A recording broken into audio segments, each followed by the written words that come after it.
Nous avons enfin le fin mot de l'histoire pour tous les droitards et extrêmes droitards belges qui défendaient la réforme du chômage et qui disaient que y en avait marre des profiteurs, il y en a marre de payer, il faut faire des économies. La Cour des comptes belge a remis un rapport concernant la réforme du chômage. And you know what, bande de fous du bus que vous êtes, il s'avère que cette réforme ne permet absolument pas de faire des économies. Elle a été jugée inutile sur le plan financier par la Cour des comptes belge, en fait. Et ouais, comme si c'était une surprise, la droite et l'extrême droite qui s'allient pour arracher tous les droits socio-économiques, pour pouvoir permettre à leurs grands amis multimillionnaires et propriétaires d'entreprises multimillionnaires d'exploiter toujours plus facilement et toujours plus loin la classe prolétaire, c'est-à-dire nous autres, comme c'est étonnant.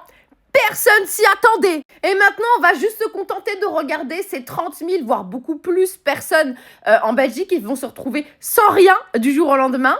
Et oui, parce que même leur calcul de base était bancal. En gros, la droite et l'extrême droite nous a expliqué que eux, ce qu'ils pensaient, d'après leurs calculs, c'est que un tiers des demandeurs du chômage allaient se retrouver au CPAS, un tiers allait poursuivre au chômage et un tiers allait tout simplement, comme par miracle, disparaître des radars. Sauf que la réalité, elle est tout autre. À peine 10% des personnes qui se sont retrouvées en dehors du chômage ont pu retrouver un travail, ce qui est ridiculement peu, hein, et qu'environ 60% des personnes qui ont été jetées du chômage se retrouvent à demander l'aide du CPS. Donc là où, soi-disant, on voulait faire des économies avec le chômage, en réformant le chômage et en mettant dehors massivement des gens, maintenant l'État se rend compte, le gouvernement Arizona se rend compte qu'il va falloir surfinancer, rajouter de l'argent dans la caisse du CPS parce qu'ils n'arrivent pas à suivre et qu'ils ne peuvent pas aider tout le monde. Ah ouais, une fois de plus, la droite et l'extrême droite qui sont pas capables de faire des plans financiers qui tiennent la route.